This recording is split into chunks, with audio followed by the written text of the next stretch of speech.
अस्सलामुअलैकुम प्यारे प्यारे व्यूवर्स। अपनी रेसिपी का आगाज़ इस दुआ के साथ कि अल्लाह ताला हम सब का दामन खुशियों से भरा रखे। अपनी रेसिपी शुरू करने से पहले आपसे गुजारिश है कि हमारे चैनल को सब्सक्राइब करें और लाइक भी करें ताकि हर आने वाली रेसिपी बर वक्त आपको मिलती रहे। तो आज हम बनाएंगे मैकरोनी और ये बहुत आसान रेसिपी है और बहुत अच्छी रेसिपी है। आई होप कि आप सबको पसंद आए। तो चलिए हम आपको इंग्रेडिएंट्स दिखाते हैं। मैंने अपने पास इंग्रेडिएंट्स में 2 बड़े जवे लहसुन के काट के रख लिए हैं और यहाँ पर हमारे पास गोभी है, गाजर है और शिमला मिर्च है। आपने इनको बारीक बारीक लंबा लंबा काट के रख लेना है। 1 पाव के करीब हमने यहाँ पर चिकन ले ली है और यहाँ पर तीनों सॉस हैं और ये मैक्रोनी का आप पूरा पैकेट देख लें। हम आधा पैकेट बनाएंगे, आप अपने रिक्वायरमेंट के हिसाब से कम या ज़्यादा कर सकते हैं। और केचप भी है। अब हम आपको दिखाएंगे कि आपको करना क्या है। हम यहाँ पानी ले लेंगे मैक्रोनी बॉईल करने के लिए।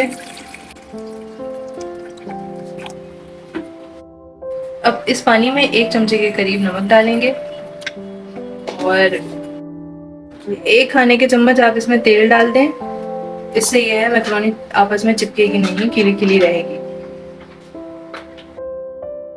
तो हमने जो अपने पास पानी लिया था इसमें हमने मैक्रोनी डाल दी। अब हम मैक्रोनी को बॉईल करेंगे अच्छे से। डिश वाला 1 चम्मच भरकर ऑयल ले लेंगे और इसके बाद जो हमने अपने पास इंग्रेडिएंट्स काट के रखे हैं वो इसमें डालेंगे बारीक बारीक। जो हमने लहसुन काट के रखा था वो लहसुन हमने इसमें डाल दिया और इसको डालकर हम थोड़ी सी देर के लिए सौते करेंगे ताकि इसका कच्चापन खत्म हो जाए। इसको अच्छे से सौते कर लिया। अब हम इसमें चिकन डालेंगे और चिकन को डालकर पकाएंगे। चिकन के हमने छोटे छोटे क्यूब्स काट लिए थे, अब उन्हीं को हम इसमें यूज करेंगे। ज्यादातर स्पैगेटी और मैक्रोनी वगैरह में छोटे पीस ही डलते हैं चिकन के। इसको अच्छे से भून रहे हैं जब तक ये अच्छे से पक नहीं जाएगी। हम इसको इसी तरह तेल में पकाते रहेंगे। चिकन का पानी खुश्क हो गया है। अब हम इसमें मसाले डालेंगे। ये हमने 1 टेबल स्पून टिक्का मसाला डाला है। अब टेबल स्पून हम इसमें चाट मसाला डालेंगे। अब टेबल स्पून ही हम इसमें काली मिर्च डालेंगे पिसी हुई।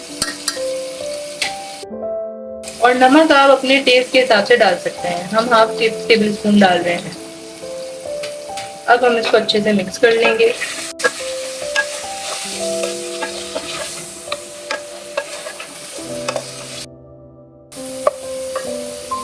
अब ये सारा मसाला चिकन में अच्छे से मिक्स हो गया है। अब जो वेजिटेबल्स हमने काट के रखे हैं ये सब इसमें डाल देंगे।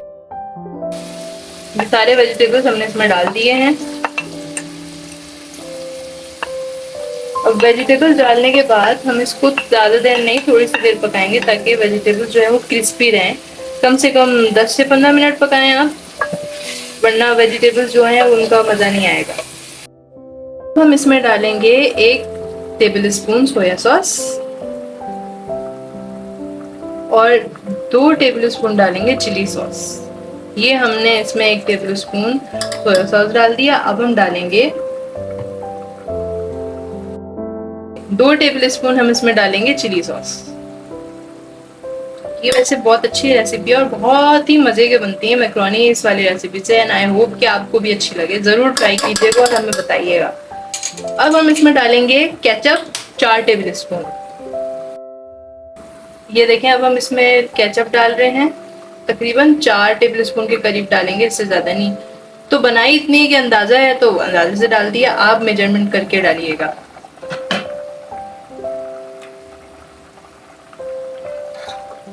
अब इसको अच्छे से मिक्स कर लें। लास्ट स्टेप यही होगा कि हम इसमें मैक्रोनी ऐड करेंगे। ये हम इसको अच्छे से मिक्स कर रहे हैं ताकि सारे सॉस एक दूसरे से अच्छे से मिक्स हो जाएं। अब लास्ट स्टेप है इसमें मैक्रोनी डालना। मैक्रोनी बॉईल करके रख ली है, देखें। अब हम इसको जो मसाला हमने बनाया उसमें ऐड करेंगे। इसमें मैक्रोनी डाल दी। अब हम मसाला मैक्रोनी में अच्छे से मिक्स कर लेंगे और मिक्स करने के बाद हम इसकी फाइनल लुक आपको दिखाएंगे। बिल्कुल नहीं पकाना है, बस मिक्स करना है और निकालना है आपने। चूल्हे पे मत छोड़िएगा। आउट कर लिया है और अब मैं ये आपको खा के बताती हूँ कि ये कैसी बनी है।